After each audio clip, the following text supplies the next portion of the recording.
Good morning, I'm Wendy Burke, and this is the CBC Morning Report for Friday, January 5th. In our top story, one substance abuse management lecturer at UWI believes that more resources need to be put behind drug prevention and rehabilitation. In an interview with Morning Report, Tessa Chatterton-Shaw, who is also a Florida certified addiction professional, says most of the resources are put behind the reduction of the supply. Barbados has always struggled with what is called drug supply reduction, which is really the purview of law enforcement entities like the Barbados Police Service, the Barbados Defense Force, the Coast Guard, the regional security system. And to be honest, supply reduction has always been, if I should call it, sexier than drug demand reduction, under which treatment and rehabilitation fall. So no, or needs are not met. What would I say? The allocation of funding is always far less than that given to drug supply reduction. Treatment is hard. Treatment is hard to go into a treatment program. Yes, Verdun House has had, I don't know if the word is success, but certainly there are a number of female addicts and alcoholics who have successfully recovered. But still, there needs to be other treatment options, particularly for young people and young adults. She says the recovery process has also adversely hindered by stigma, which is associated with treatment at certain places. Huge stigma. That's our biggest problem. You know, my greatest wish for 2024 is that we would embrace mental health, we would embrace substance abuse, and that we would not see the Barbados Psychiatric Hospital as a madhouse, as Jenkins, as the Green Gate. I think, you know, over the last 25 years, certainly since I returned to Barbados, that has been an ongoing struggle. Having said that, and I am a member of the National Mental Health Commission. I am not speaking on their behalf at this juncture, but a lot of work is going on behind the scenes to debunk that myth. They are very highly qualified psychiatrists and psychologists in Barbados. But I will say this, you know, we're experiencing a lot of what I call social dislocation in the psychiatric hospital and towards C4, which is a mental health ward at the QEH. It's huge. In-residence care is a costly exercise, but she says the government does subsidize. To maintain someone in treatment, in residential treatment, is very costly. You know, it's a matter of housing, medical care, psychiatric care. You know, they are moving from a very unstructured environment, a very chaotic environment, living on the street or living in a drug hole, to now coming into residential care. That is very costly. And the Ministry of Health, in all fairness, does subsidize the cost of treatment for each Barbadian. Ms. Chatterton-Shaw wants that in 2024, the message on medicinal cannabis be clearer. I teach second and third years at university, and I teach youth at BIMA, and I hear their stories. I establish relationships with my students where, I mean, we're talking about a human condition, but I think there are a lot of mixed messages sent. When I think that the human brain fully develops around age 24, 25, and this is from the National Institute on Drug Abuse based in Washington. If the human brain develops at around 24, 25, and young people are smoking marijuana at the age of 10, drinking from the age of 8 based on local research, then I am very concerned. I do not think that the messages have been made clear, and no offense to any institution, but I do not think that the messages by the Barbados Medicinal Cannabis Licensing Authority have been made clear in terms of what is medicinal cannabis, what is recreational use. You know, the fact is, young people tell me, you know, Mom, I had this experience, and, you know, I had an out-of-body experience, and you know, I was becoming aggressive and withdrawn. You know, they open up to me. Coming up on the CBC Morning Report, ISIS claim responsibility for this week's deadly bomb attack in Iran.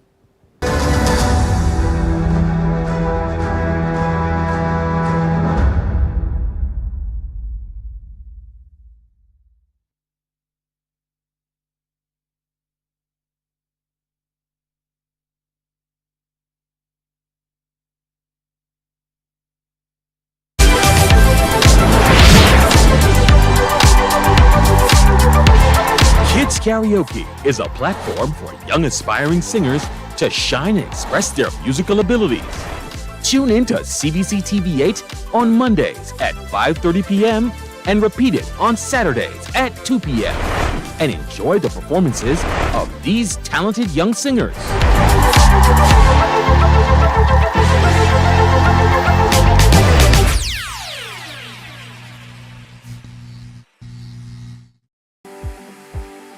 For the past 19 years, QFM has been sharing with you, learning from you, and together building a community for all mature audiences. That's why we say Q is good for you.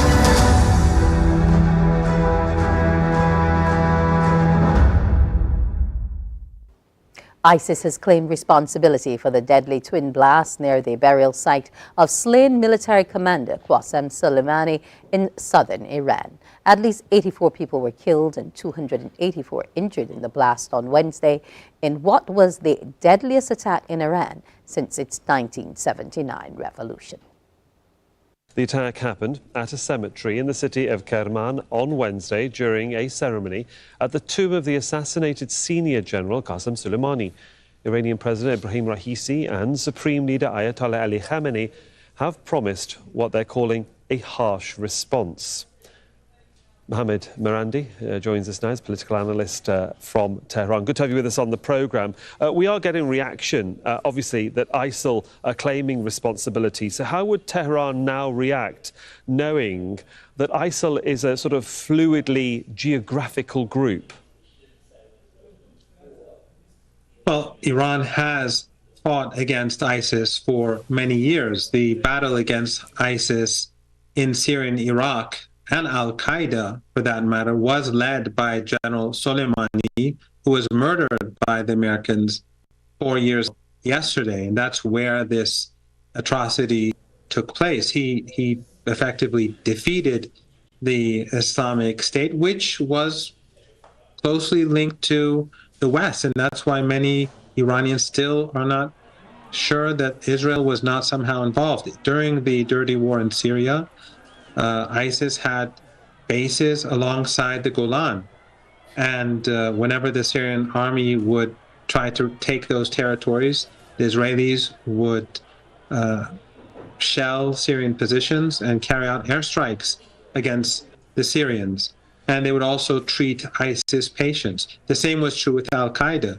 So there was a link back then, and ISIS and Al-Qaeda were linked to NATO. We have the 2012 email, the infamous email by Jake Sullivan on February the 12th, 2012, to Hillary Clinton, where he said, in Syria, Al-Qaeda is on our side.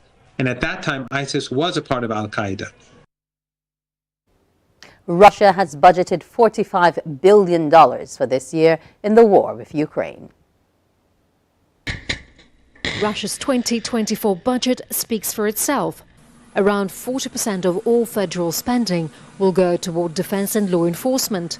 More weapons are needed for the battlefield in Ukraine, as the Kremlin is adamant it's not winding down its military campaign against its neighbour. Factories are switching to 2 to 3 shift working days to replenish arms supplies. This is basically a war budget. I mean, the country is fighting a war. Stocks are depleted. Weapons and munitions and other supplies are being depleted. And so there's a massive buildup of military production and procurement. Arms production can stimulate the economy, and Russia is no exception. But economists say social programs are underfunded. Although the 2024 budget increases spending on healthcare, education and housing, the military expenditure forces aside almost all other priorities, education in particular.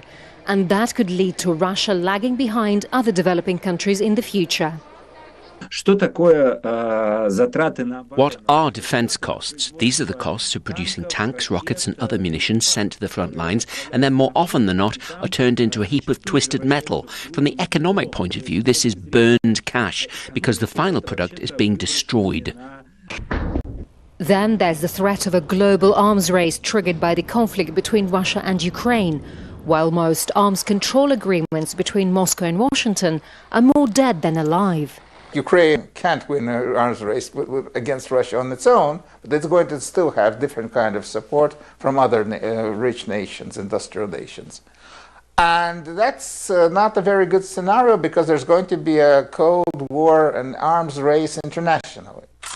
Nearly 2 years into Russia's special operation in Ukraine, the economy is still growing, largely due to oil revenues.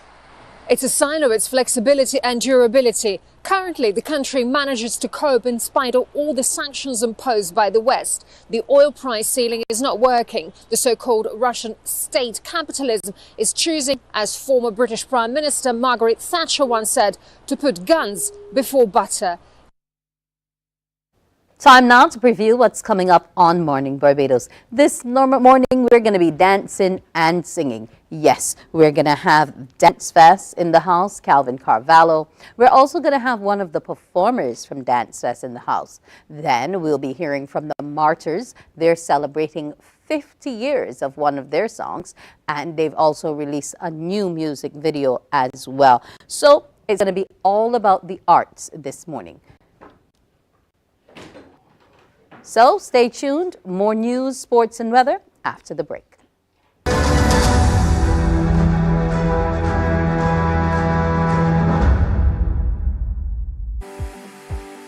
For the past 19 years, QFM has been sharing with you, learning from you, and together building a community for all mature audiences.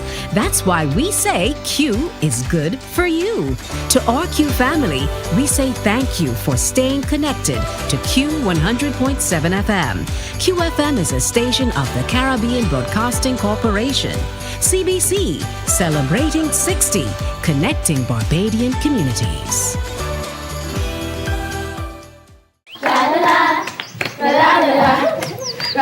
Are you a youth group, 4-H club, school, Cub Scout or Brownie Pack, or any organization or club with children ages 4 to 11 years? If yes is the answer, then we at Fun School, we're looking for you.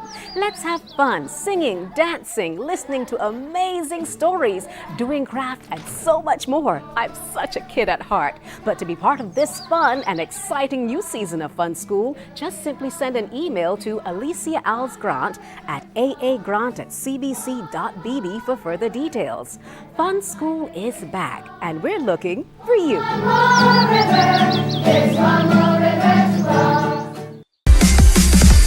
While you go about your business, we go about our business. And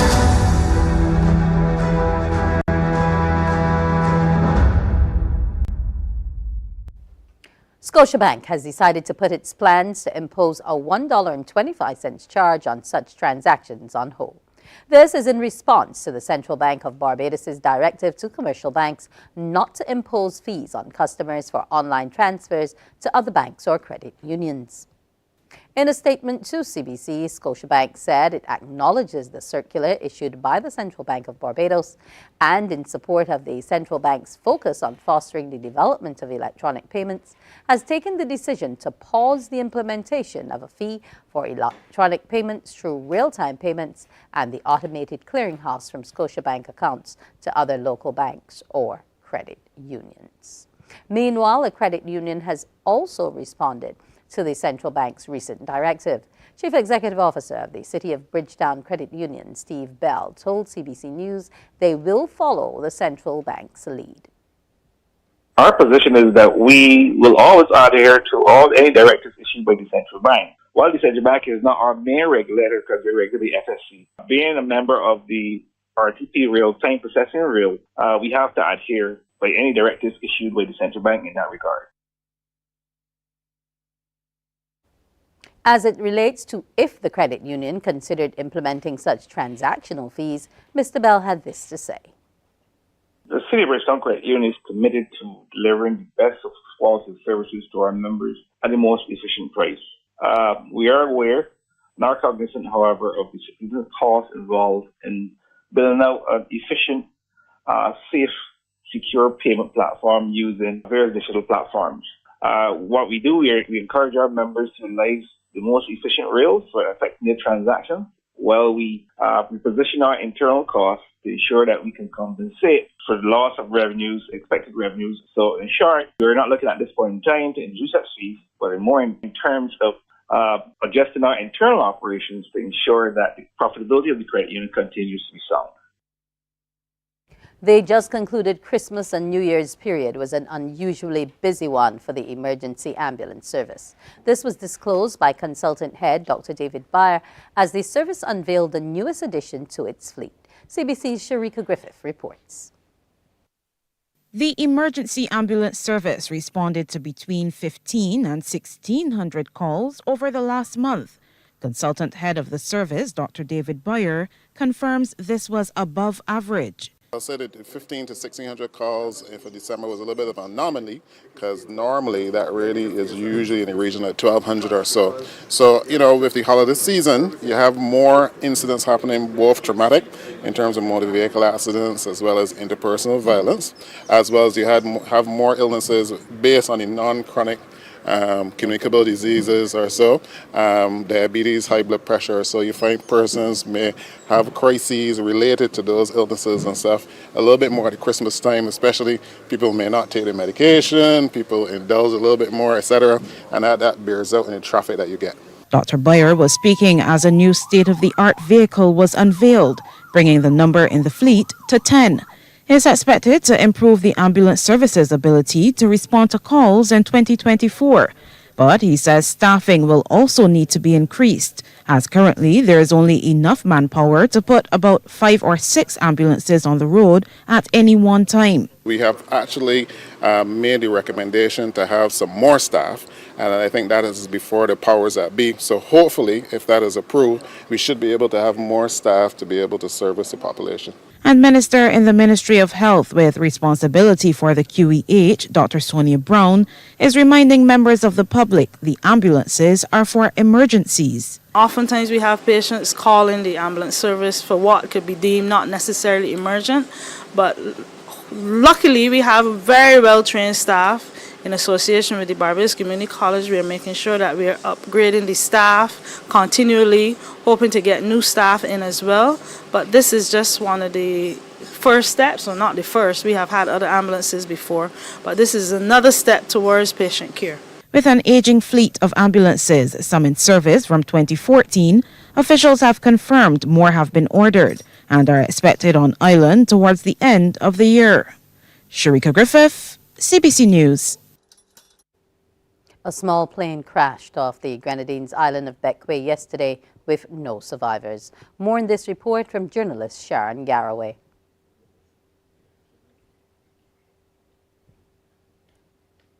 The new chairman of regional grouping CARICOM is on the job. Dr. Irfan Ali, the president of Guyana, has pledged to prioritize regional security development goals and food security initiatives. NCN TV has the story. President Ali says the new year brings renewed possibilities to continue targeted programs to advance CARICOM's strategic priorities with the objective of pursuing the region's development goals and striving for peace and prosperity across the Caribbean community. He has declared regional security is an increasingly critical matter, highlighting CARICOM's unwavering commitment to upholding the Caribbean and Latin America as zones of peace. This commitment translates into concrete action through the War on Guns campaign, which spearheads the fight against illegal arms, trafficking, and bolsters internal security across member states. Beyond security, President Ali champions the pursuit of CARICOM's strategic priorities, encompassing economic growth, social well-being, and environmental sustainability. He envisions the new year as a springboard for implementing targeted programs that benefit the entire region. Guyana continues to provide regional and global leadership, particularly in the crucial areas of food, energy, and climate security. Our commitment to these critical issues reflects our understanding of the interconnectedness between global, local, and regional challenges and the need for collective action. Despite the challenges posed by climate change and external vulnerabilities, CARICOM member states have made significant progress towards reducing their food import bill by 25% by 2025. Dr. Ali acknowledges these achievements but emphasizes the need for continued support for the agricultural sector. The President's ambitious vision rests on the bedrock of regional cooperation. He has extended an invitation to all CARICOM leaders to convene in Georgetown, Guyana in February 2024 for the 46th regular meeting of the Conference of Heads of Government. This high-level gathering will not only serve as a platform to forge concrete plans for action, but also coincide with celebratory events marking CARICOM's 51st anniversary. Critical of the police commissioner, Belize's leader of the opposition, Moses Barrow, has complimented the low rate of major crimes for the year 2023. Despite a low murder rate in over a decade, Mr. Barrow played it off, saying there is much more to do. I would encourage the Minister of Police, the Commissioner of Police, and the Prime Minister not to get ahead of themselves, because there's a lot of work to do. I always take my hat off to the Belize Police Department and all of the hard-working police officers that we have that do their best to serve and protect us, but there is a lot of work to do so that we can have the systematic overhaul that we need, so that we can not just have 15 less murders than we had in the lowest period during the UDP era, but to have a complete, drastic reversal, downward trend when it comes to murder. So there's a lot of work left to be done. So I would not get too happy, because we need to strengthen the Department of Public Prosecution. We need to strengthen the crime processing. The names of dozens of prominent men with connections to sex offender Jeffrey Epstein have been publicly released in unsealed court documents. Financier Jeffrey Epstein died before going to trial to face sex trafficking charges. Newly released court documents detail his extensive social circle, but deal with old allegations. The people named so far in the documents include alleged victims, employees, and witnesses, all from a civil lawsuit settled with Epstein's longtime companion, Ghislaine Maxwell, herself convicted of sex trafficking. The documents reference many high-profile people who've acknowledged visiting Epstein, like former Presidents Bill Clinton and Donald Trump, Britain's Prince Andrew, and former Israeli Prime Minister Ehud Barak. But they have denied any wrongdoing or knowledge of his criminal activities. In a television interview, a lawyer for Ghislaine Maxwell had nothing to say about the release of the documents, but said of the overall crime, quote, "It's all about men abusing women for a long period of time, and it's only one person in jail, a woman." It is not a Jeffrey Epstein client list the way that it's being portrayed by many people, including on social media. Khadija Safdar is an investigative reporter who's exposed how Epstein used his connections, often without their knowledge, to recruit young women, even after a 2008 conviction. Many of the people who were hobnobbing with him said they didn't know about his behavior. I think what's often missed in this story is how these VIP connections were used to further his sex trafficking, especially after 2008, because he never stopped abusing women. And what he did was he would dangle money, immigration, help, and job opportunities. Epstein's suicide may have stopped his trial from going forward, but it didn't stop his victims from seeking financial compensation in a lawsuit against his bank. That case was settled last November. The United States' largest bank, JP Morgan Chase, paid $290 million to roughly 200 of Epstein's victims. The women accused the bank in a lawsuit of ignoring warning signs in his behavior. The released documents show the links to which Epstein and Maxwell went to exploit young women for sex, but are not expected to lead to any new charges against his associates. In sports, Palestine footballers are the sympathetic favorites for the upcoming Asia Cup. They're in Qatar despite the war in Gaza with Israel. Palestine are likely to be the neutrals' favourite at this Asian Cup. They're a squad offering brief respite and a positive focal point from all that's happening in their homeland. The head coach of the team saying there is a constant feeling of anxiety amongst the players about what is happening to their friends and families back home. The squad's been preparing for this tournament at a training camp in Saudi Arabia. The players non-stop in touch with friends and family in Gaza and in the West Bank, and underlining just how difficult it has been to prepare for this tournament. The situation that's happening just gives you so much to think about. It's just a matter of trying to block the negative energy that comes from the outside. This is just how you, as a football player, you have to be mentally ready, because seeing the news and the images that we see every day, this actually it's a big heartbreak, you know, because these are the families of our friends and the families of the people who we know, and it's our people, you know. So for us, it's a heartbreak, but I think this gives us a motivation for this Asian Cup, because this is the biggest stage in the continent. So for us, being able to advance from the group stage, this gives the whole world to see that, you know, we're doing something for the country. It also gives the people back home something to be happy about with everything that's going on. So really, it's very important for us. And like I said, it's more positive than it is negative, I think. Do you hope that the team and football can provide a bit of respite for the people back in Gaza and the West Bank? Of course, yes, because honestly, football is, you know, it's not more of an entertainment than it is a life. It's a way of life for us. We breathe football. It's not work. You know, we do this because we are trying to make our population, our people happy. And like I said, with everything that's going on, this is the stage to be for things to get, you know, seen, and for the whole world to be aware that we're here, you know, to just play like every other country and every human on this planet. The local organisers here in Qatar saying they'll be doing everything they can to support the Palestine team. A percentage of the ticket sale revenue, that will be going to those affected by the war in Gaza. Also, during the Asian Cup, game days will feature messages of support to all Palestinians. On a footballing front, this is a busy time for the Palestine team. They're trying to qualify for the World Cup for the first ever time in 2026. They've taken 1 point from their first 2 games in that campaign. It keeps them in with a chance of making it.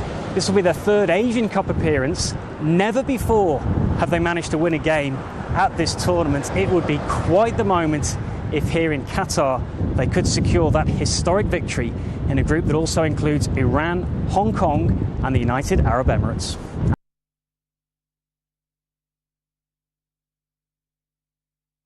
Time now for a look at today's weather. The barometric pressure is 1014.3 millibars. The temperature is 25.5 degrees Celsius. The humidity stands at 80%, and the winds are coming from the east at 18 kilometers per hour. It's presently fair.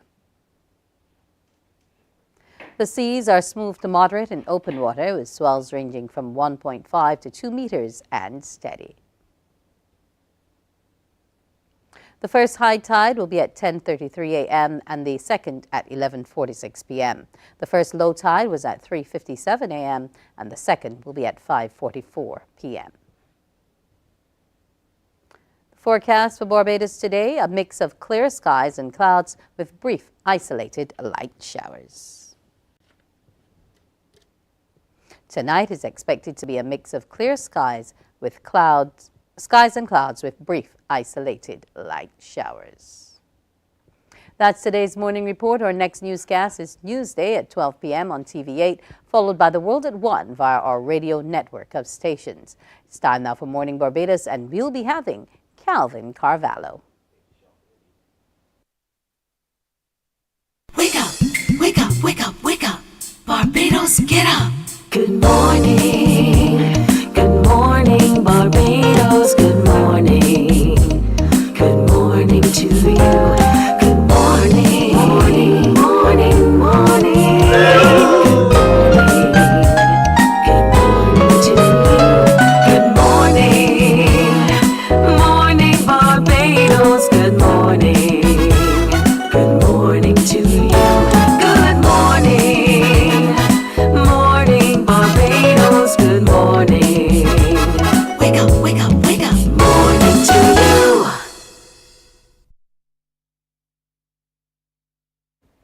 And it's a wonderful, wonderful Friday morning. Here's hoping you had an awesome week. Mine was mixed, but hey, that's how it goes sometimes. Now, today we're going to be having a fairly awesome show. We're going to have lots of dance. We're going to have music. We're going to have some performances in studio. So there's a lots to look forward to. We'll also be showing you some other performances which would have come in the week, and we will look back at some of those because Barbadians are truly, truly talented. And one such talented person is Calvin Carvalho.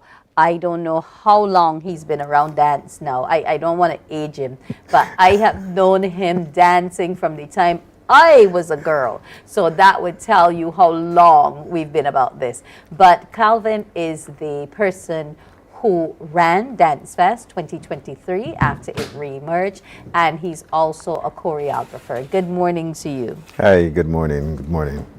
Now, let's look at Dance Fest. We called it the rebirth, and indeed it was. Indeed it when was. I saw the crowd that turned out to be in the beach setting and so on, it was fantastic. How did you feel having pulled it off?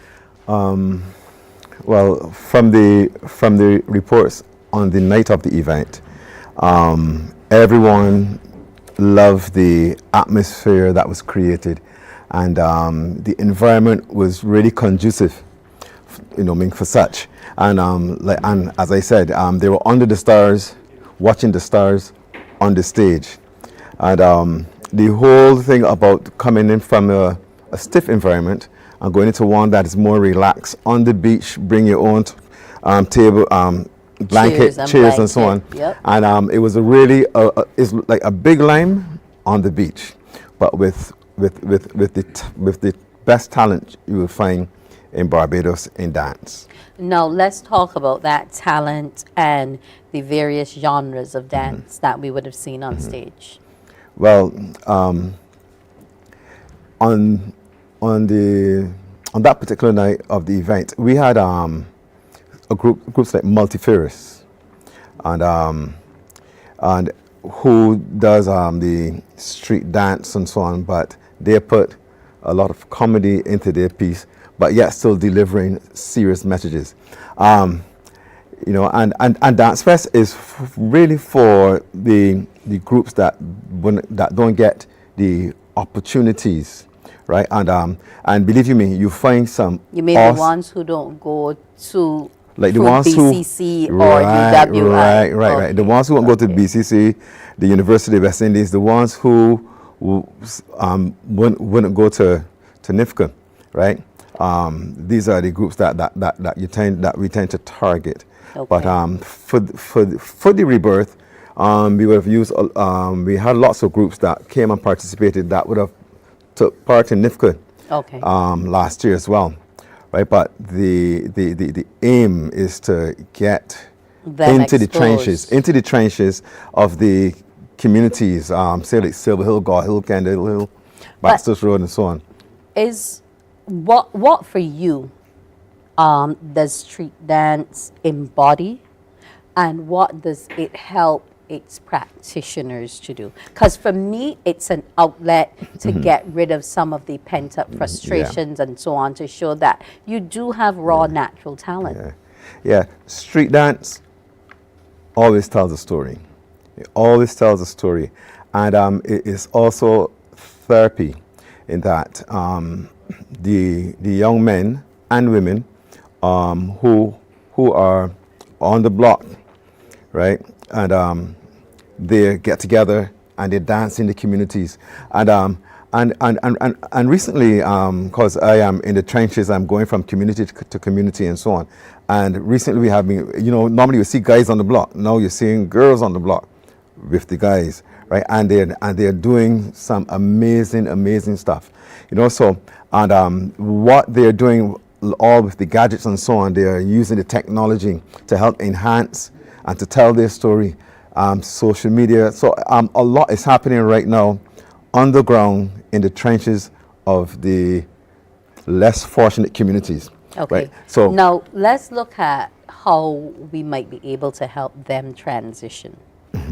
Well, the transitional stage for them, as it was for me, because I would have came through the break dancing and street dancing and so on, and then I got introduced to what we call formal training dancing. You need to say where.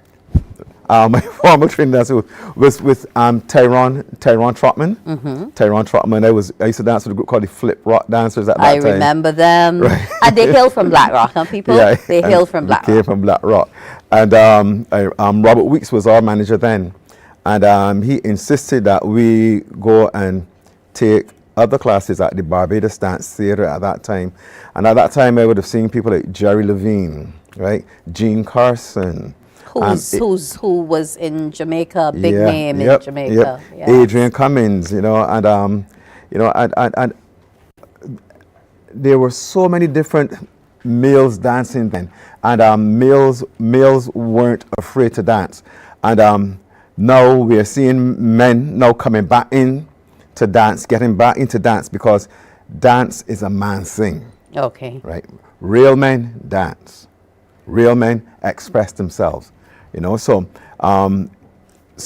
dance gives the guys space. It creates a safe, brave space for them where they can freely express themselves. Okay. Now that's awesome. Now, in terms of those expressions and some of the choreographies, I'm sure there would have been certain people that we have to keep an eye out for. Yes. Okay, we have a Neffy. We have a young lady, a young girl by the name of Neffy, who is doing some awesome work, and the young lady that won a number of awards this year at NIFCA, Neferson. I can't remember her first name, but her last name is Neferson, and she is an awesome, gifted person in dance and choreography. Okay. And we have Mali Jamal from Multifurious, who has developed tremendously and doing amazing work with Multifurious, and he has gone on now to study. He have studied, he have got back the certificates and so on, and he is doing amazing work within the community now. So dance on a whole is in safe hands, and we just have to continue plowing and investing. I'm going to say investing time, energy, and sweat, but also finances as well. Okay. And will we be having a Dance Fest 2024? For sure. We will be having a Dance Fest 2024, and it's going to be out of this world. I am not going to reveal anything as yet, but the plans are amazing for Dance Fest. They're looking great. Yeah, definitely. That's awesome. Now, in terms of the guys and how you said real men dance, is it only street dance that you find some of them are into, or do we also have a situation where some want to get involved in ballet, liturgical dance, what have you? Well, dance is an expression of life, and movement is a symbol of life. Dance is an expression of that movement. And but it's modern, jazz, ballet, folk, African, tap, jazz, street dance. It's all movement. They all, it's all interwoven. So you might start off doing street dance and end up being a very good classical dancer, or being a very good modern dancer. You might start with modern and end up being a real hype b-boy, b-girl dancer, right? So, but the language, the beautiful thing about dance is that the language is universal, and once you dance, anyone from any part of the world can interpret what, yes, yeah, yes. So that's the beautiful thing about it. So you're not giving out anything for 2024? Not as yet, but the plans are amazing. Is there still room for individuals who might want to get on board to be part of it? Yes, there is room for individuals and groups as well. We are pushing for individuals as well, because we have a lot of solo acts happening and so on. And I don't know if it's even at NIFCA, we had a lot of solo acts happening, and I don't know if it's coming out from COVID, where people were alone and they tend to do stuff alone. But now we're getting back into the contact and the groups and so on. So I can see that developing, and I believe that this year is going to be an awesome year for dance, for the arts in general. But exactly, because the orange economy. That's and right. We're recognizing it a lot more now, and that's a great thing. I think it has a lot to do with some of the initiatives that government has put in place as well, because there's now a whole lot more access than there used to be. Yeah, that's before. Right. So that's the awesome part of it. So Dance Fest 2024, I'm wishing you all the best. You groups need to go out there, get involved. Who do they contact? They can contact myself at 844-3087, or they can contact the Special Envoy in the Prime Minister's office, Mr. Travis Scott. And we are ready. We are ready to activate, to motivate, to stimulate the young, fresh talent that is emerging within this time and space. I want to thank you for keeping that fervor where dance is concerned. As I said, I've known you dancing forever. Forever. Are the bones still good and limber? Or is that why? Forever young. Forever young. Okay. All right. That is Calvin Carvalho, the producer of Dance Fest 2023. We want to thank him for coming this morning. And later in the show, you'll get to see some of the talent which he spoke about. Morning Barbados. We'll be back after the break. Morning, morning, morning. Good morning. Good morning to you. There is a saying, you can find a Bajan anywhere. Are you a Bajan living abroad? Or do you know of one who has migrated to another country? Well, we at Mornin Barbados would love to have you or them on our Bajan Afar segment. Share your amazing stories, experiences, and how you have adapted to a new culture. Send us an email to morninbarbados@cbc.vb. And together we will travel the world.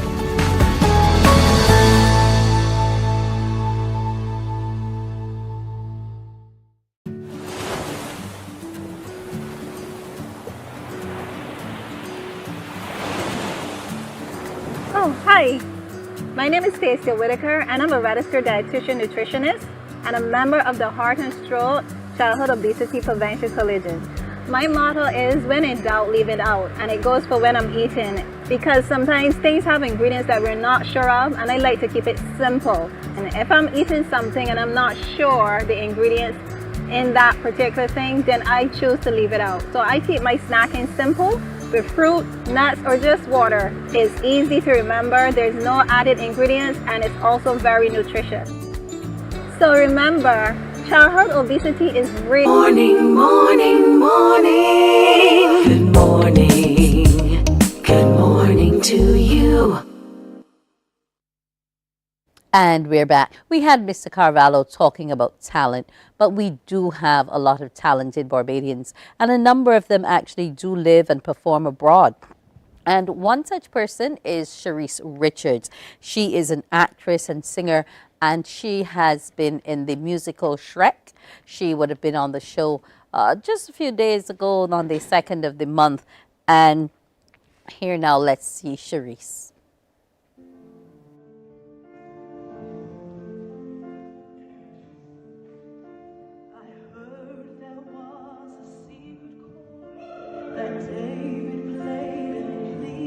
Lord, but you don't really care for music, do ya?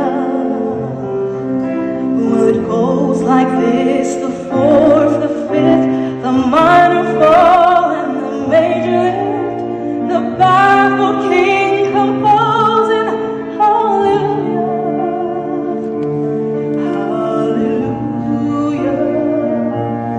hallelujah, hallelujah.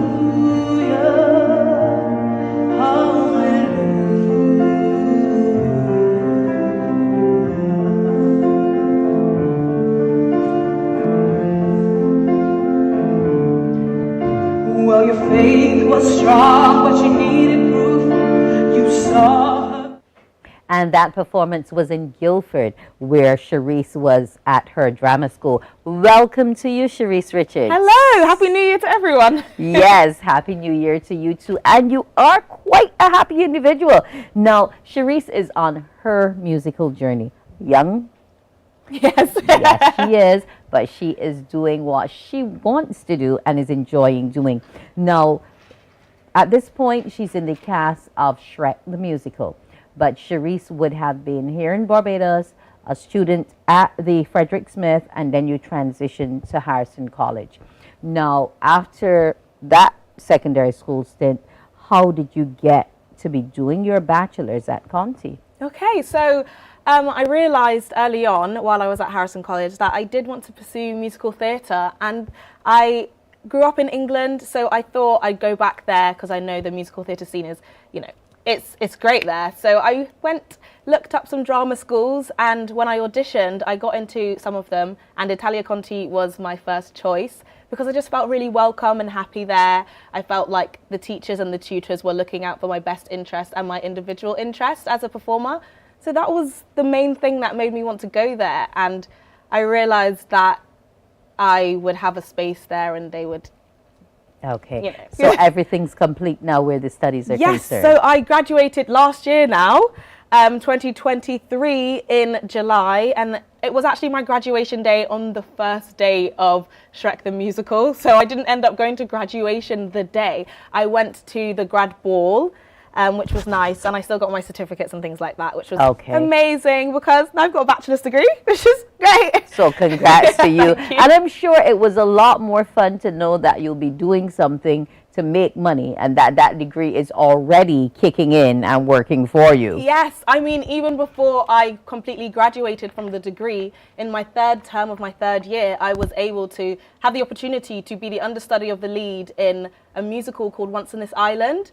And it was a character called Tamoon, and this ends up being, like, it's my favourite musical. So when I got the results, I was crying. I was like, thank you, thank you. Okay. And this was at Regent's Park Open Air Theatre, which is one of the most prestigious outside theatres in England. In terms of performance. Yes. Is that your preference, outdoor rather than indoor? Interesting that you say so, because I found it was a very interesting process because you have all of the elements surrounding you. If it's hot outside, because that's where you're theatre affected. started, Yes, in the outdoors, the proper outside. amphitheatre. Yes, outside on a rake. Yes. Yeah. It was great having that experience because I'd not performed outside before, and it was a whole month-long stint. So all the factors came in. If it rained, everyone was in the rain watching the show. Yep, if it was sunny and hot, you're scorching outside. Yes, it was a very good experience. So after that, we're now on to Shrek the musical. How did you get there, and what's your character in Shrek? Yes, so I auditioned for Shrek the musical when I was also still in drama school, and this started just after I graduated. It was just one of those things where I was like, an audition came through, and one of my teachers at school was like, Shrek the musical has reached out, they want you to come and audition for the part of the dragon. And I was like, that's amazing, because I just learnt the song about a month ago and ended up falling into place that I know the song. So I auditioned, and then during that same week I went for the live audition, and they offered me the part on that day, and I just felt so overjoyed and happy and excited because it is an 11-month tour. So we're touring weekly. So for every week we'll be in different places. So Glasgow, Edinburgh, London, wherever we might be, it's a weekly tour. So in terms of moving from week to week to week, how have you been maintaining yourself, your voice? Because while people see the glamour of it all, the back end isn't always the easiest. It's not always the easiest. I can't even lie about that, honestly. It's really fun. Like, that you've got your support in the cast and the people that you get to know because we're always together. Like, you spend so much time with these people, so you create a wonderful bond with them. But you also kind of sometimes can miss out on spending time with your friends and family that, of course, you know from before. The good thing about the touring weekly is that you get to see so much of the UK and Ireland. So there are places that I've been to that I would never have thought I would set foot in. And these people are coming to see me perform and enjoying it. And they come to stage door and they're like, can we get your signatures? Can we get a picture? It's just really nice. So there are great elements of that. And weekly touring can also be a little bit tiring just because we're traveling on our own. Like, it's not like a tour bus we go around, but it's really fun. We get breaks. It's all good. Okay. Now, you would have won a competition here. Yes. Which started your foray into this whole thing as far back as 2015, Richard Stout. Yes. He's now passed, God rest his soul. But was that for you one of the catalysts, knowing that this was the sphere you wanted to enter as a profession? I mean, 100%. I started in the Richard Stout when I was about 13, and Richard had such a good influence on me believing in myself as a performer and seeing the singing and what progress I can make, and hearing him give me songs and be like, this will suit your voice. And it's just like knowing what will suit your voice, what you can do, how you can progress if you need extra vocal coaching, which I did end up having extra vocal coaching in 2014 with Marissa Lindsay. Okay. I know so much as well. She's an amazing singing teacher. Yes, she is. Richard really had a lot to do with the progression of my path. Now, that's your path, but for others who want to be on it, what would your advice be to them, especially if they're interested in musicals? Barbados doesn't do as many musicals. There are people who talk about wanting to go on Broadway, but if you were to say, suppose I wanted to change career midstream, I get into that space, how would you direct me? Well, I think that the first thing to do is groundwork. So if you know that you have a passion for singing or performing or acting, dancing, start training from here, because there are so many opportunities here for training and for vocal coaching, and the majority of the development, the groundwork of my development I did here. And there are a lot of people who are going to be encouraging you and putting in like good, valuable work, knowing that that you have people that know you and can help you develop in the area that you want to. I'd say if you like dancing, start stretching, because it's always good to be limber and well. Steaming, vocal steaming is a big part of vocal health for me. I usually use, it's like called a Dr. Nelson, and you can basically vocal steam, so it works through your vocal cords to hydrate you. Or you could get a nebulizer. What else? There are so many little tricks, but keeping on top of your practice, making sure that you know what you're passionate about and going after that. And you like to practice. I love to practice. Oh my gosh, when I lived here, everybody knew when I was home or when I was in the country, because I would be singing all the way, you can hear all the way down the street. That's great, but you have to take care of that voice. 100%. Now, what are the other plans when the musical comes to an end? Do you already have your next gig lined up? Are you looking to perhaps study and look to coach others? What else is going to be happening for Cherise? So at the end of this tour in May, we're going into London with the same musical, but it will be like our London stint at the London Hammersmith Apollo. And that's for 6 weeks. And then after that, I mean, we're in the process of doing more auditions. And I also write songs and sing a lot. So I'd love to start recording more songs and stuff like that. I recorded my first single while I was here. It's called Blue Skies. And there are just I've got loads of songs written. I'd love to just keep going and be the singer and performer that I know that I'd love to be. Well, let's show people exactly what kind of singer and performer you are now. Baby,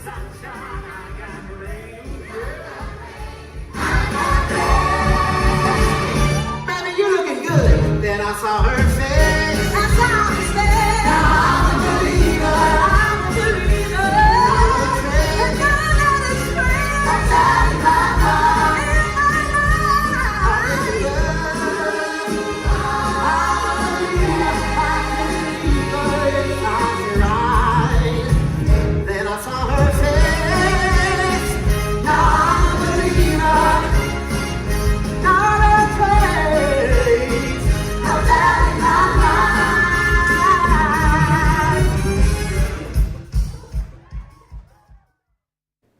And just in case you're wondering, that was Cherise in the pink playing the part of the dragon. Yes, Cherise Richards doing big things for Barbados on the stage in London. We'll take a break and we'll be back with the news recap. Morning, morning, morning. Good morning. Good morning to you.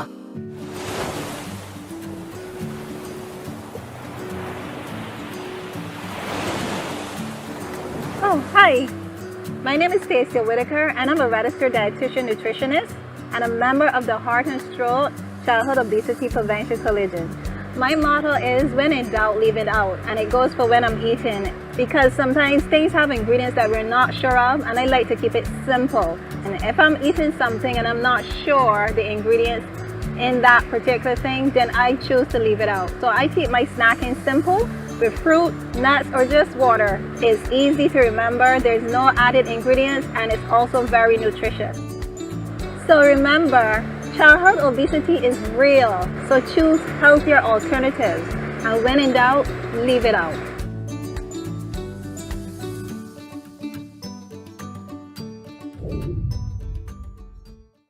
Enjoy movies, soaps, drama, comedy, inspiration, education, music, and more. You get it all when you get MCTV, because MCTV gives you more.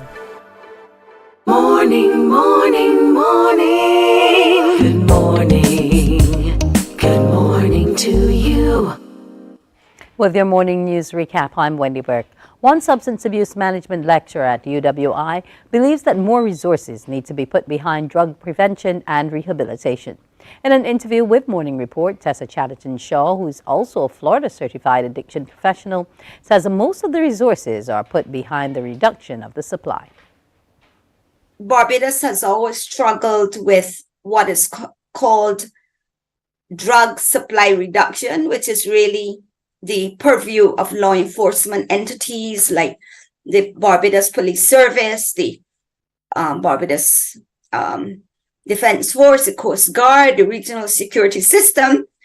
And to be honest, supply reduction has always been, if I should call it, sexier than drug demand reduction, under which treatment and rehabilitation fall. So no, or needs are not met. What would I say? The allocation of funding is always far less than that given to drug supply reduction. Treatment is hard. Treatment is hard to go into a treatment program. Yes, Verdun House has had, I don't know if the word is success, but certainly there are a number of female addicts and alcoholics who have successfully recovered. But still, there needs to be other treatment options, particularly for young people and young adults. She says the recovery process is also adversely hindered by stigma, which is associated with treatment at certain places. Huge stigma. That's our biggest problem. You know, my greatest wish for 2024 is that we would embrace mental health, we would embrace substance abuse, and that we would not see the Barbados Psychiatric Hospital as a madhouse, as Jenkins, as the Green Gates. I think, you know, over the last 25 years, certainly since I returned to Barbados, that has been an ongoing struggle. Having said that, and I am a member of the National Mental Health Commission. I am not speaking on their behalf at this juncture, but a lot of work is going on behind the scenes to debunk that myth. They are very highly qualified psychiatrists and psychologists in Barbados. But I will say this, you know, we're experiencing a lot of what I call social dislocation in the psychiatric hospital and towards C4, which is a mental health ward at the QEH. It's huge. Scotiabank has decided to put its plans to impose a $1.25 charge on such transactions on hold.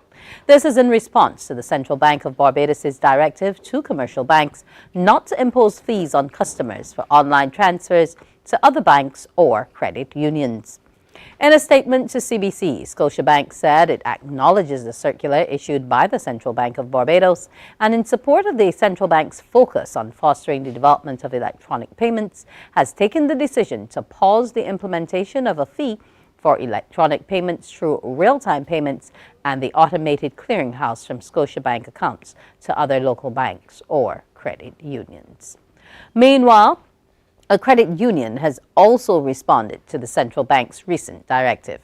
Chief Executive Officer of the City of Bridgetown Credit Union, Steve Bell, told CBC News they will follow the Central Bank's lead. Our position is that we will always adhere to any directives issued by the Central Bank. While the Central Bank is not our main regulator because they regulate the FSC, being a member of the RTP real-time processing rail, we have to adhere by any directives issued by the Central Bank in that regard. As it relates to if the credit union considered implementing such transactional fees, Mr. Bell had this to say. The City of Bridgetown Credit Union is committed to delivering the best of quality services to our members at the most efficient price. We are aware, not cognizant, however, of the significant costs involved in building out an efficient, safe, secure payment platform using various digital platforms. What we do here, we encourage our members to utilize the most efficient rails for effecting their transactions, while we position our internal costs to ensure that we can compensate for the loss of revenues, expected revenues. So in short, we're not looking at this point in time to introduce such fees, but more in terms of adjusting our internal operations to ensure that the profitability of the credit union continues to be sound. A small plane crashed off the Grenadines island of Bequia yesterday with no survivors. More in this report from journalist Sharon Garraway.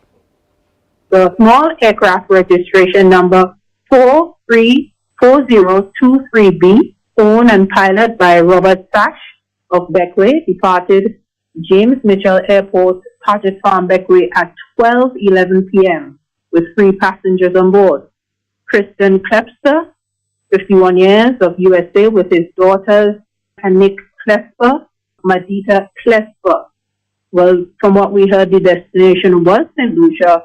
Passengers came in on the 25th of December on vacation and stayed at Plantation House in Beckway.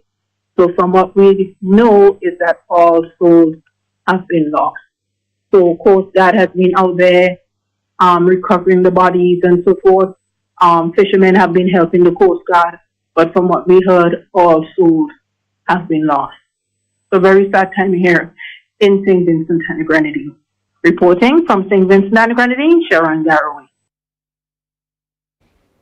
The names of dozens of prominent men with connections to sex offender Jeffrey Epstein have been publicly released in unsealed court documents. Financier Jeffrey Epstein died before going to trial to face sex trafficking charges. Newly released court documents detail his extensive social circle, but deal with old allegations. The people named so far in the documents include alleged victims, employees, and witnesses, all from a civil lawsuit settled with Epstein's longtime companion, Ghislaine Maxwell, herself convicted of sex trafficking. The documents reference many high-profile people who've acknowledged visiting Epstein, like former Presidents Bill Clinton and Donald Trump, Britain's Prince Andrew, and former Israeli Prime Minister Ehud Barak. But they have denied any wrongdoing or knowledge of his criminal activities. In a television interview, a lawyer for Ghislaine Maxwell had nothing to say about the release of the documents, but said of the overall crime, quote, "It's all about men abusing women for a long period of time, and it's only one person in jail, a woman." It is not a Jeffrey Epstein client list the way that it's being portrayed by many people, including on social media. Khadija Safdar is an investigative reporter who's exposed how Epstein used his connections, often without their knowledge, to recruit young women, even after a 2008 conviction. Many of the people who were hobnobbing with him said they didn't know about his behavior. I think what's often missed in this story is how these VIP connections were used to further his sex trafficking, especially after 2008, because he never stopped abusing women. And what he did was he would dangle money, immigration, help, and job opportunities. Epstein's suicide may have stopped his trial from going forward, but it didn't stop his victims from seeking financial compensation in a lawsuit against his bank. That case was settled last November. The United States' largest bank, JP Morgan Chase, paid $290 million to roughly 200 of Epstein's victims. The women accused the bank in a lawsuit of ignoring warning signs in his behavior. The released documents show the links to which Epstein and Maxwell went to exploit young women for sex, but are not expected to lead to any new charges against his associates. That's been your morning news recap. More Morning Barbados after the break. Morning, morning, morning. Good morning. Good morning to you. The facts say Morning Barbados reaches an audience of over 50,000 and Newsnight reaches over 56,000. It's simple. When you advertise, you're getting your message to over 50,000 of your potential customers. Make the call to CBC Sales Department today and watch your business grow. Contact us at 467-5559 or email marketing@cbc.bb. From the beautiful shores of the gem of the Caribbean, Barbados, home of the amazing Harrison's Cave, the tantalizing Oystins Bay Garden, our historic garrison, the indigenous road tennis, and the friendliest people in the world. We are 94.7 FM, the ultimate Bajan experience. Hi, I'm Dr. Kia Lewis, general practitioner and healthy lifestyle advocate. Good nutrition starts at home. So this school year, I want you to consider packing healthy, nutritious snacks and lunches for your children to carry. Morning, morning, morning. Good morning. Good morning to you. And we're back. It's going to be time now to talk things gospel. Yes, we have with us a group who are celebrating 50 years, believe it or not, the Martyrs. Now, they brought out a #1 song back in 1983. I want to welcome Mr. George Leroy Straker, Nigel Harris, and Earl Gibson. Welcome, gentlemen. Thank you very much, Randy. Thank you for having us here. Now, you all are celebrating this 50th anniversary of this song, and you'll be going to the Bridgefield New Testament Church of God. Tell me about this 50 years, the group, and how you've managed to stay the course and are still able to perform this song together. Yeah, well, you said 1983 earlier, but it's 73 really. Right. Yeah. No, this No, group, the song, the #1 song, #1 right, from 1973. 83. Okay. Yeah. Actually, we celebrated 50 years of the song being a #1 hit on Radio Fusion. Wow. On the 12th of September last year, 50 years. Okay. So half of Barbados Would have heard that song. wouldn't even know about this song because there was Radio Fusion is a long time ago. Long time ago. So that jumped on the charts in 1973. In the Arms of Sweet Deliverance, there were 3 of us. Well, one boy, he has joined us. Earl has joined us later, a little bit later, because we had another guy called Vincent Johnson who was with us, but he migrated to Canada in 1977, I think it was. Okay. So they picked up Earl. But the song In the Arms of Sweet Deliverance was this big hit back in 1973, and we decided so many things are being celebrated. CBC celebrated 60 years. 60 years, yep. University of West Indies celebrated, and so we decided we're going to celebrate as well. well. I don't blame you. So So tell me now, Nigel, in terms of the song, who would have written it, and how many places do you remember having performed that hit? Well, actually, we don't know the writer. We just heard the song, and we, sort of connected with the song, and we sang that song at a competition and came second. And this was a competition that was held by a group really where Youth for Christ, that's right, Youth for Christ, and we represented the Northern Zone. So all of the country was involved in this competition, separated by zones. So we represented the Northern Zone and did very well. I thought that we needed to do something else, and Leroy, as a leader, actually took the song from where it was then and thought that, well, we should go to the studio and do something with this song. And the rest is history. We really did well, and as Leroy said, it was a #1 hit, and it was and is still a song, so we don't want to only talk about it in the past tense. It is still a song that really speaks to needs in the arms of sweet deliverance. When you think about of trouble, this is a verse, of trouble I've had much more than enough. Many are the days my path is rough, but then I look to the Lord in prayer. And he assures me that he's right there. And whatsoever we do, he sees true. And then in the arms of sweet deliverance. So it ministers even today when you listen to it, really, and in my view, it has a tremendous impact on a number of people when they still hear it even now. Now, tell me, Earl, you came late to the party, but you're a part of the group nonetheless. How long is this for you now? Since 1978, I think. Okay. Yeah. Now, was this your favorite song? Or did you like some of the other renditions? You don't have to be afraid to do that. Don't let them scare you. No. But this song really was a good hit. And I remember we performed when it had Chifet Bandwagon. Yes. So we had done this song there. Yes. And we were back then.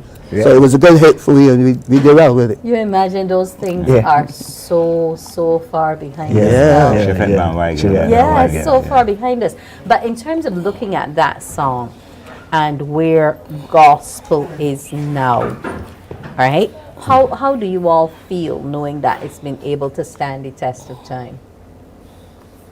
Well, we came through an era when gospel music was big in Barbados. We talk about the secular bands, but gospel music was also big in Barbados. Back in those days, it was church and school, you know, church and school, you know. So we were connected You went to church twice in a day. Yes, yes. Sundays 3 times.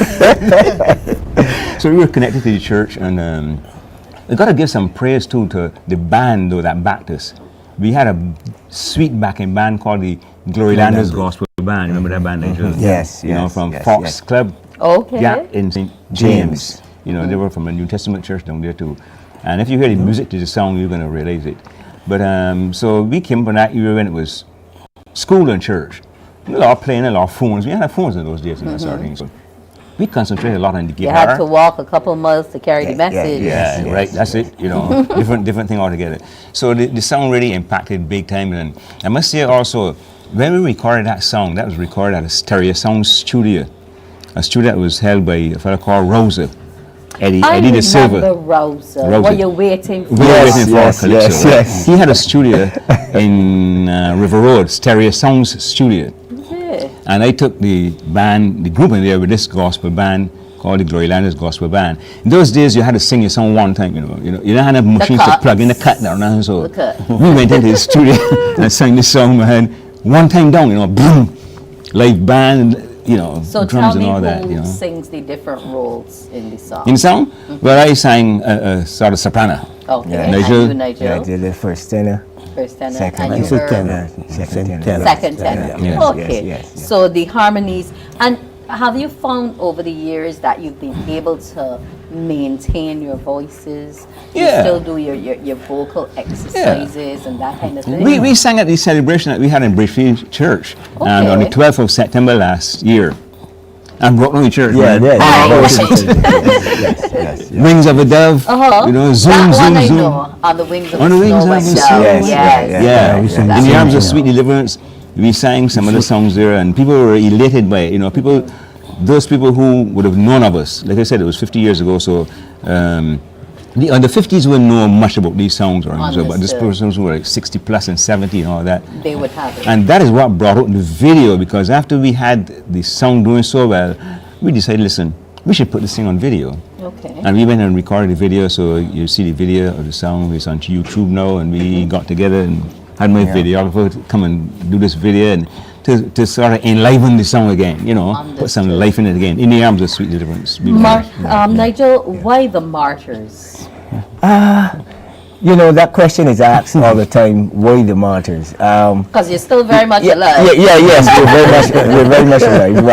But we thought then that we would represent Christ, at any cause. Looking from biblical history and what is recorded in the Bible, Stephen as the first martyr and so on and so forth.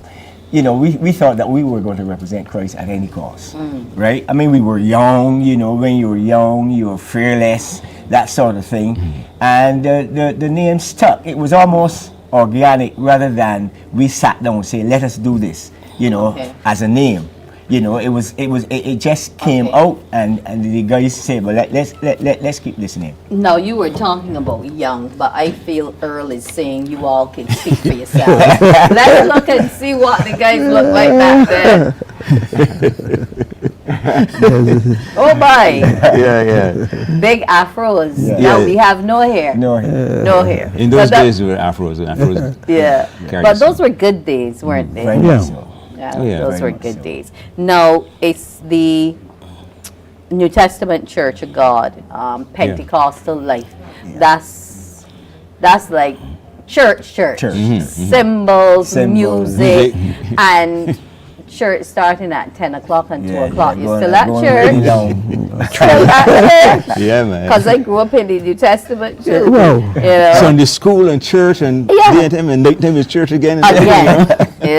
By then you had to know every single part of the Bible. Exactly. Bible verses. Yep. Gospel shocks, we call them then. Okay. So for you, Earl, being with the group, did you ever think of wanting to start anything other than being in the Martyrs?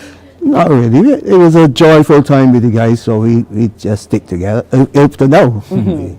Because sometimes we still do a little jig here and there. Okay, okay. So how often would you say on a yearly basis y'all might go and do a performance? It depends on how everybody invite us. Availability too. Okay. Guys working in that sort of stuff. Okay. Yeah, I would think you guys are now retired. Yes. Two, no, I'm still working. They are. Right. I told her not to let them age him. Listen, he's a bishop, you know, in the church. He has a lot of bishop, you know. Earl is a pastoral role. Yeah. I would be the My wife is the only So role. you're the only one who's not preaching. Oh my goodness. My wife is a pastor in the church. Your wife is a pastor, and you give assistance. But I still have that grounding, you know. I still have that grounding within me, you know, and the boys still accept me in the group and that sort of thing. Okay. So they've not said that out goes the No, man. Can't chase me. Can't chase me.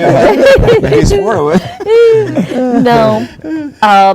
What I'm impressed by is that you all can still remember lyric for lyric to the song. Yeah. So that means no memories fading? No, we lost it. That song is etched in our brains, you know. We sang that song so many times. We also toured this song. Remember Trinidad? Oh. Yeah, we went to Trinidad. Okay, what year was that? About 1976 or 75. Yeah. We went to Trinidad. Yeah. Okay. Then a place in Trinidad called Princess Town and performed that. A guy who was also involved in gospel music here, Philip Jordan, took us to Trinidad with him. We went to Trinidad and sang this song, man, and we were... this song was a big song. So we were a hit back in Princess Town. Remember that song, Nigel? Yeah. Oh, yeah, man. Yeah. So you all were just doing it all around. Yeah. Back in the day. You know, we were second to Joseph Nuts in the consoles back then, you know. Yes. Joseph Nuts in the consoles was the band that was only ahead of us. Then the Martyrs were close under Joseph, and we toured a lot with Joseph all through the country. We were singing all the time. Okay. Yeah. So you all would have backed him at any stage? We supported him in his concerts and him, you know, supported him. Walking Up the King's Highway is one of my favorites. Yeah. Joseph Nuts has a lot of songs, a lot of A top songs. lot of albums. But sometimes at concerts we were the group to end the show because our song, this song in the Arms of It was Sweet popular was by so popular. many. Okay. Yeah. You know, we would end the show and people would be going, hallelujah, amen, praise the Lord. But you know, Wendy, that song was also played at dances. Oh yeah. You mean to end a dance? It was so popular. We're talking about the secular dances. dances. We're talking about the secular. It was so popular that actually DJs then, you know, played it because, of course, to end off their sessions. You know, and the crowd knew the song and everything, and it used to be played at dances. It was that popular. Jukeboxes too, you know. Okay. It was also in the jukebox. Yeah. It was a 45 record that we had, and a lot of jukeboxes in Barbados. So how much money you put in then? I think you put in 10 cents or something. 10 cents back then. Back then, you know. Yeah, but that song is very, very popular, and it still maintains its popularity. When it's played on radio now, people still align with it. Yes. You know, like I said, the people who are under 50 would not know the song so much, but those people who are like 60 plus but and 70. I'm sure that the video is going to re-energize Yes. it. Yes. I think so. The video is going to re-energize it. Mhm, So that's what's the most important part of it. Yeah. Now, let's look at beyond this. You two have pastoral roles, so the timing that you have available might not be all that you need. That's correct. But what else outside of the video would you like to do with this song before it's all, you know, to make sure that everybody knows it? What do you want to do with it? Well, I would think that as a video now, it can go even further than the little, you know, 45 records would have taken it. Now it can go worldwide. It can minister to people all over the world, really, you know, and that, in my view, is the goal that's important for us. That the song ministers to people. People, when they're down and they hear the song, then that there's hope, you know, and that is what our expectation is with the video, because now it can go a lot further. Okay. Gentlemen, I want to thank you all for coming this morning. I wish the song all the best and the video in the arms of sweet deliverance, and maybe that's what we need for 2024, sweet deliverance. Sweet deliverance. So I want to thank Leroy, Nigel, and Earl Thank for joining me here this morning on the program. Okay, let's see the video now. Morning, morning, morning. Good morning. Good morning to you. Hi, I'm Dr. Kia Lewis, general practitioner and healthy lifestyle advocate. Good nutrition starts at home. So this school year, I want you to consider packing healthy, nutritious snacks and lunches for your children to carry, rather than having them buy them at school. And don't just pack things you think they should have. Have a discussion and come up with things that you both know they will enjoy.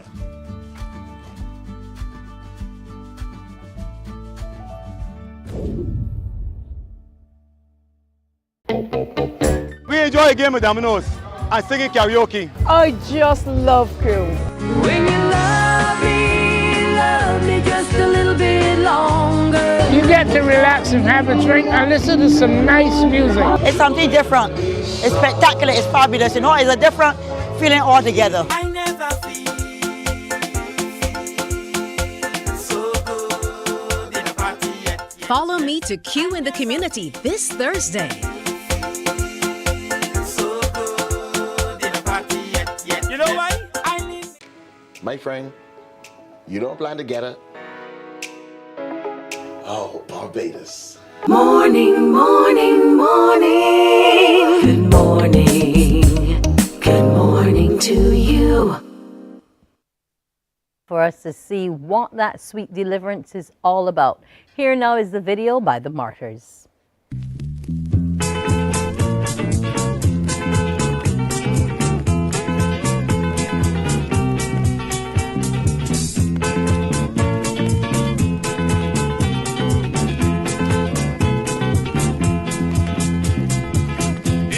Sweet deliverance, gonna lay my heavy burden down and make my Lord alibi.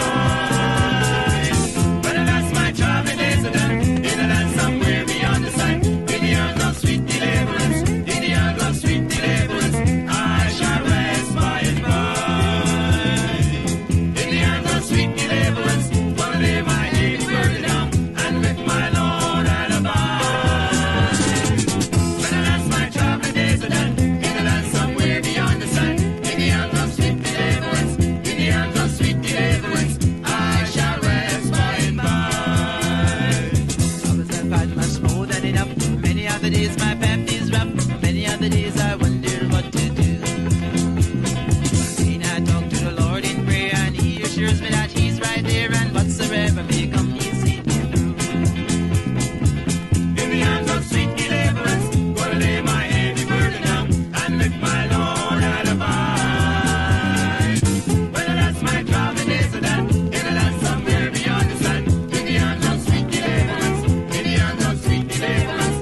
morning, morning, morning. Good morning.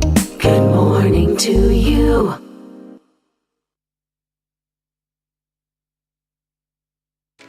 My friend, you don't plan to get her? Oh, Barbados.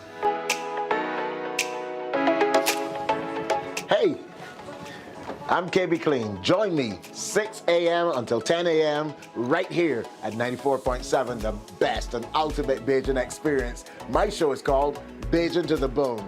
Don't miss it, Bajan to the Bone. Weekdays right here and only here on 94.7.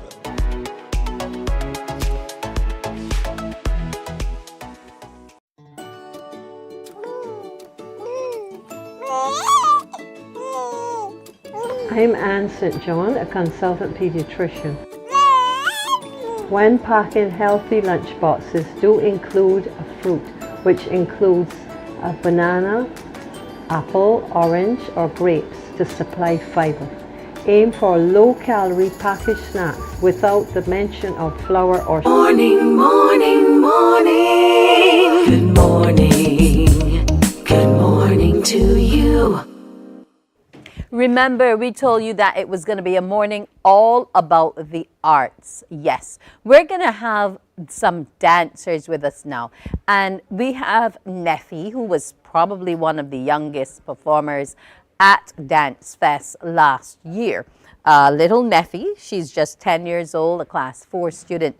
How are you this morning, Neffy? I'm fine, thank you. Okay. Now, what got you into dance? When I was 3 years old, I did ballet and I really liked to dance. And then I think when I was 7, I did street vibes, and then I started to like dance more. So you prefer the street vibes more than the ballet? Yes, but you've please. not forgotten the ballet moves, though. You No, can please. still do the pirouette and all of those other things. How do you bring some of your ballet styles into your street dance?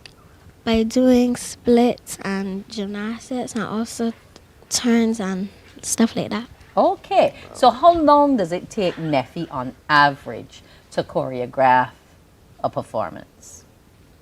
How long before you decide, yes, this is it for me? 30 minutes. Okay, so you're always sure and confident about what you want. That's please. awesome. Now, who supports you in your dance? My mommy. Okay, so she's always there for you. Now, what would be one of Neffy's favorite moves?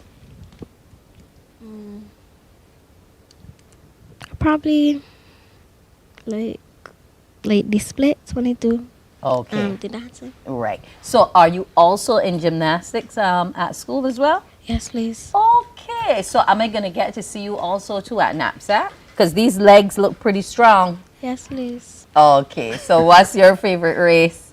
200. Ah, Neffy's a 200. She's a sprinter, folks. Yes. Now, what dance will you be doing for us today? Is this the piece that you performed at Dance Fest? Yes, please. The audition. Ah, that's how you got in with the audition. All right. So, let's take it away, Neffy. Thank you. Now, Calvin, having seen her, instructed her, how did it feel knowing she's this young and she's already doing her own choreography? Well, like I said, I believe that the future of dance is in very, very good hands. So, like Neffy, she's doing her own choreography and her creating her own style, her own niche, and I think that's really, really great for a 10-year-old to be doing. Okay. Now, let's get to see what this 10-year-old can give. Woo! Come on, Neffy. All right.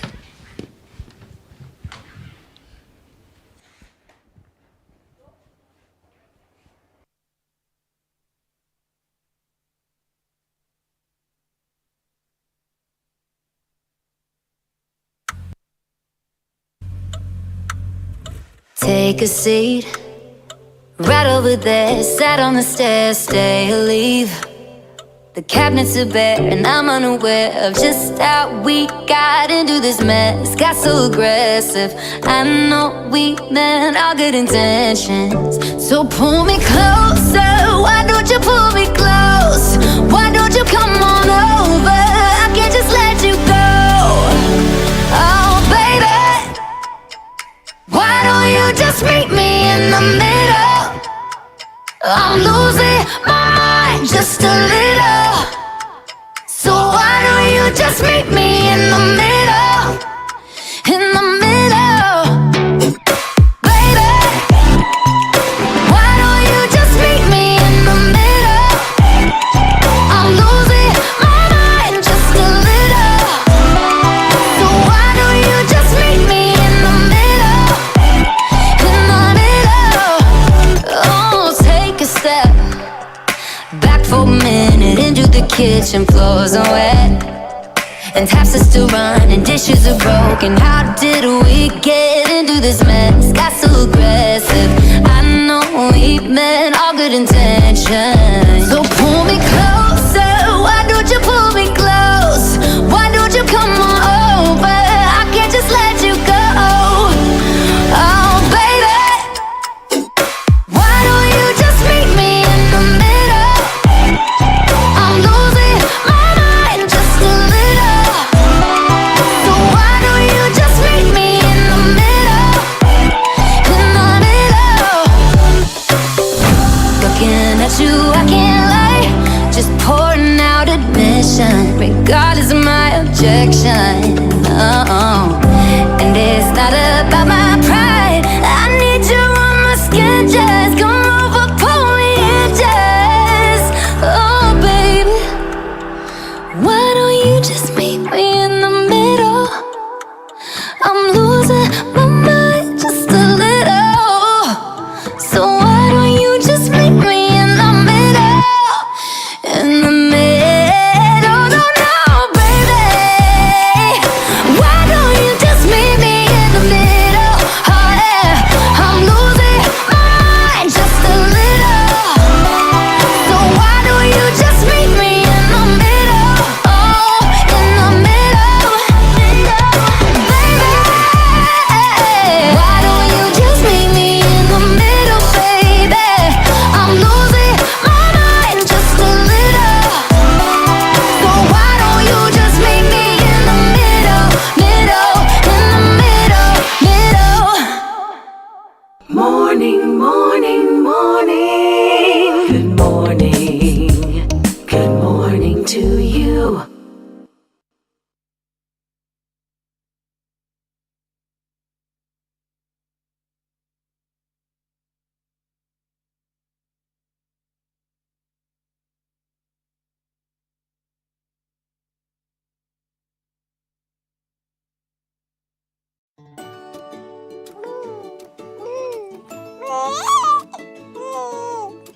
I'm Anne St. John, a consultant pediatrician. When packing healthy lunch boxes, do include a fruit, which includes a banana, apple, orange, or grapes to supply fiber. Aim for low-calorie packaged snacks without the mention of flour or sugar amongst the four ingredients on the back label. 1 in 3 children in Barbados is affected by overweight or obesity. Let us join together as parents and care providers to reduce the further development of this chronic non-communicable disease within our communities.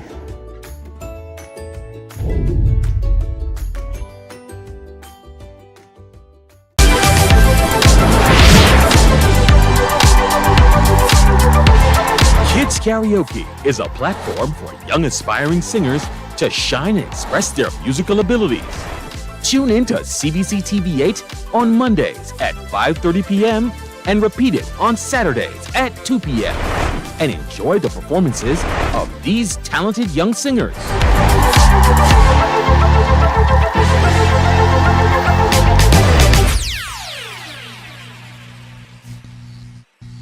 Morning, morning, morning. Good morning. Good morning to you.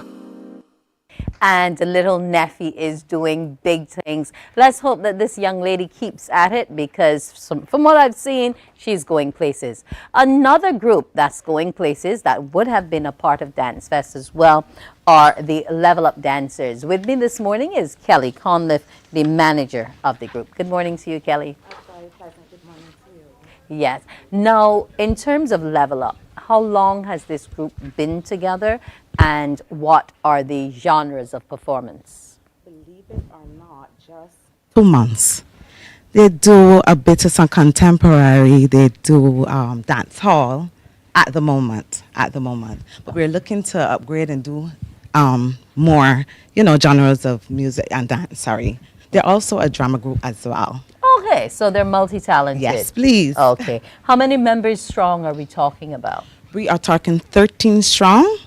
Yeah. Okay, and it's all girls, no boys? At the moment, but boys, they are showing interest. Okay. So, and what community do you hail from? Christchurch South, Christchurch East 2. That is like Atlantic Shores, Ferry Valley, Silver Sands area, Upper Carter's Gap, and surrounding areas, yes. Okay. So how is it keeping these little ones together and making sure they're all geared up for the performances and so on? Oh man, it is really keeping them together at the Christmas season. We were very, very busy. We were invited to Dance Fest, obviously, and Christmas Wonderland. We had Kwanzaa, and also one more connected concert. So we're really busy, and they're very cohesive. We're keeping together, yes. That's very awesome. What's the age range of the group? 9 to 14 at the moment. Okay, well that's awesome. Now, the performance that they'll be doing today, what is it called? It is called Living Hope, It's a nice, a nice soft piece that we decided to bring here this morning. Okay, so let's see how we're all going to be living in hope.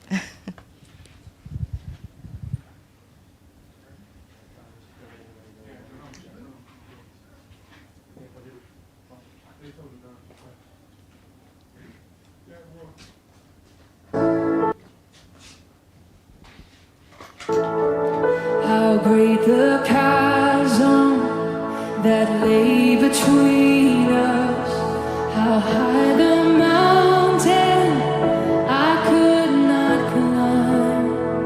In desperation, I turned to heaven and spoke your name into the night.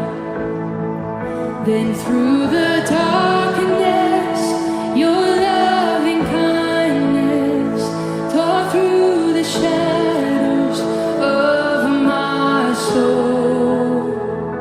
The work is finished, the end is written. Jesus Christ, my living hope. Who could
claim on me. That's good news. Sing that again. Then came the morning that sealed the promise. The very body began to break, and out of the silence, the roaring lion declared the rain has no claim on me.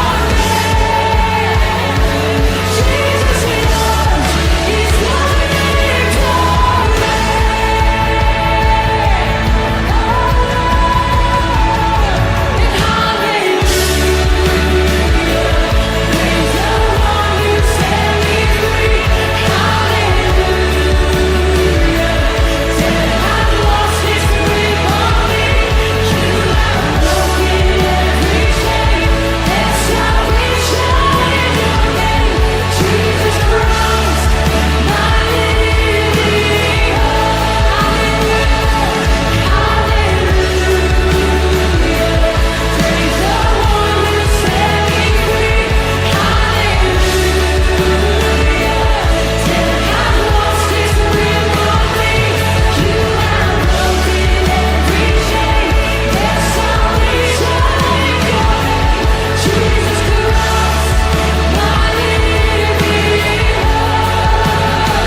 Karaoke is a platform for young aspiring singers to shine and express their musical abilities. Tune in to CBC TV8 on Mondays at 5:30 p.m. and repeat it on Saturdays at 2 p.m. and enjoy the performances of these talented young singers.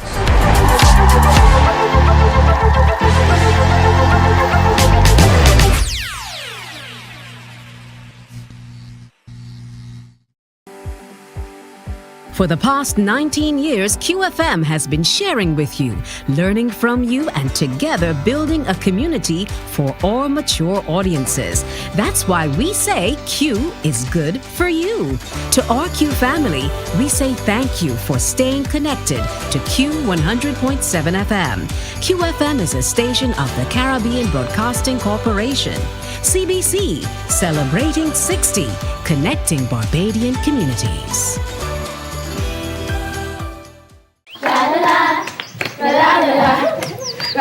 Are you a youth group, 4-H club, school, Cub Scout or Brownie Pack, or any organization or club with children ages 4 to 11 years? If yes is the answer, then we at Fun School, we're looking for you. Let's have fun singing, dancing, listening to amazing stories, doing craft, and so much more. I'm such a kid at heart. But to be part of this fun and exciting new season of Fun School, just simply send an email to Alicia Alves Grant at aagrant@cbc.bb for further details. Fun School is back, and we're looking for you.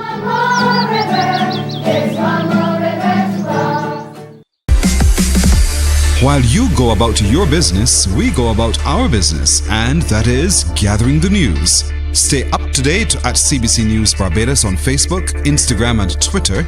Get news update on radio throughout the day, and join us. Morning, morning, morning. Good morning.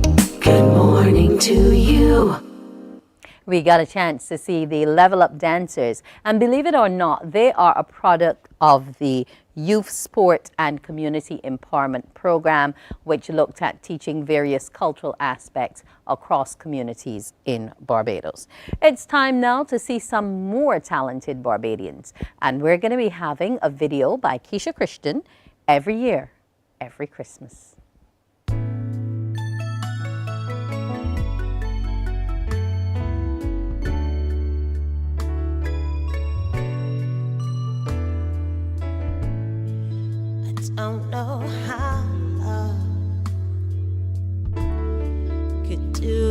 to me. I've waited and waited for someone I've never seen, but I'm so sentimental and I'm so hopeful you'll be here. So here I am, every year, every Christmas,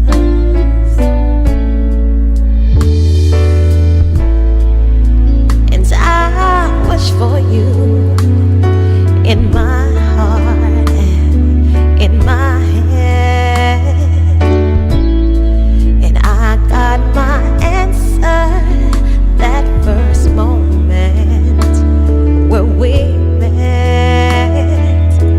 And oh, and yes, I believed you as you told me, as you said that you'll be here every year, every Christmas.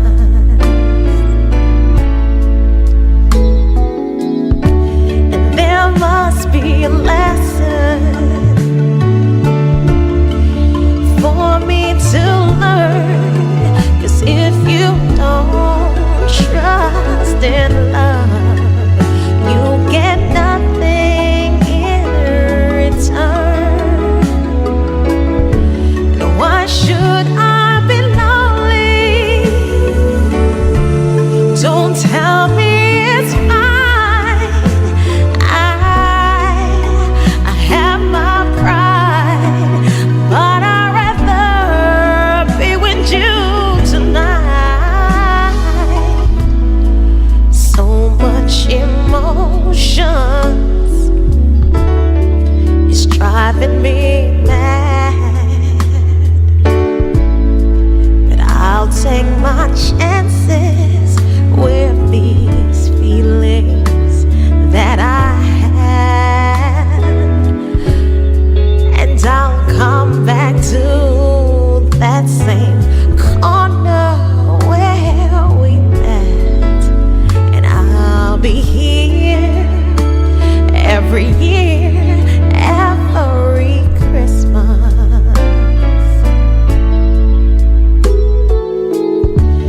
No words can explain the pain and the fear, and so I wonder, and so yes, I wonder, are you gonna leave me standing here? The day's almost over, but I don't wanna leave. Has my heart made a fool out of me? My friends gather around me with holiday cheer. They say to forget it, to let you go, because you're not here. But I just can't keep explaining what they'll never, never understand. Why I'm here every year, every Christmas. I'll return every year, every Christmas. I'll come here every year, every Christmas.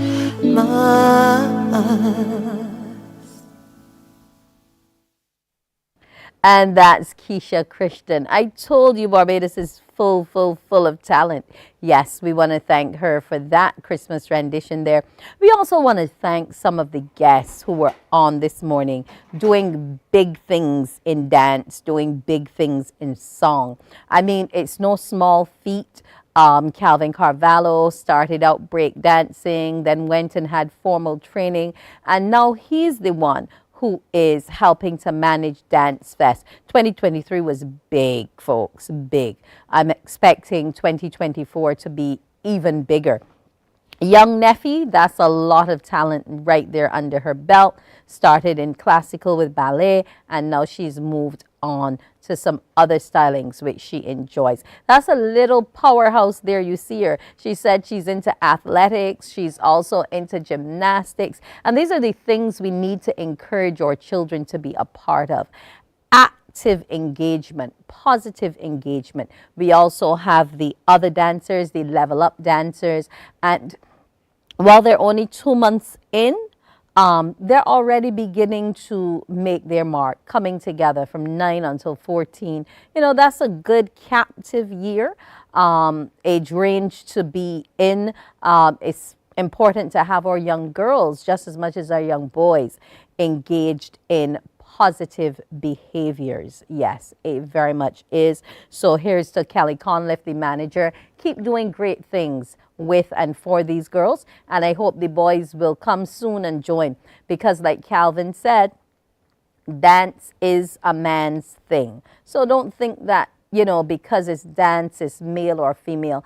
Dance is about expression. Dance is about life. Dance is about living, and there's so many different moves that you can have on a stage to show what is what and all the different genres and all the music, and I love to see it. That's the truth. There's some people who would say, oh, but I don't know how to interpret a dance. You don't have to interpret it. You just have to enjoy it. It may or may not be your thing, but enjoy it because other people enjoy as well. Now, it's been a great week here with you. The weekend is coming up. So on behalf of the Morning Barbados team, I want to wish you a very, very pleasant weekend. Whatever it is you're doing, make sure and do it safely. So from the Morning Barbados family, have a great day and an awesome weekend. I'm Wendy Burke. Wake up.